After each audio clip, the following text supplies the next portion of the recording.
Hi! இந்த வாண்டடா போய் செருப்படி வாங்குன கதை கேட்டுருக்கீங்களா? எனக்கு அப்படிதான். பிகாஸ் நம்ம ஒருத்தவங்களுக்காக எப்பவுமே அவைலபிளா இருப்போம். அவங்க எப்போ கூப்பிட்டாலும் பேசுவோம், டைம் ஸ்பெண்ட் பண்ணுவோம். ஆனா, நமக்கு அவங்க தேவைப்படுற டைம்ல மட்டும் அவங்க டிஸப்பியர் ஆயிருவாங்க. ஆக்சுவலா ப்ராப்ளம் என்ன தெரியுமா? நம்ம எப்பவுமே அவைலபிளா இருக்கிறது, கொஞ்சம் கொஞ்சமா நம்ம பிரசன்ஸ் அவங்களுக்கு நார்மலா ஃபீல் பண்ண ஆரம்பிச்சுருவாங்க. நம்ம எப்போ கூப்பிட்டாலும் நமக்குன்னு அட்டென்ஷன் குடுப்பாங்க அப்படிங்கிற மாரி அவங்க மைண்ட்ல செட் ஆக ஆரம்பிச்சுரும். ஆனா, ஒரு நாள் நம்ம பிஸியா இருந்தா, அவங்களுக்கு ப்ராப்பர் அட்டென்ஷன் குடுக்கல அப்டின்னா, "என்னாச்சு? நீ ஃபர்ஸ்ட் மாதிரி இல்ல. நீ சேஞ்ச் ஆயிட்ட." அப்படிங்கிற கொஸ்டின் வர ஆரம்பிச்சுரும். பட் காய்ஸ், நமக்குன்னு ஒரு லைஃப் இருக்கு. நமக்குன்னு நெறைய ப்ராப்ளம்ஸ் இருக்கு. ஸோ, யாருக்குமே அவைலபிளா இருக்கணும் அப்படிங்கிற அவசியம் இல்ல.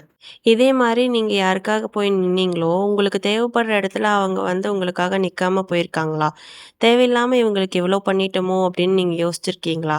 அப்படி இருந்தா கண்டிப்பா கமெண்ட்ல சொல்லுங்க.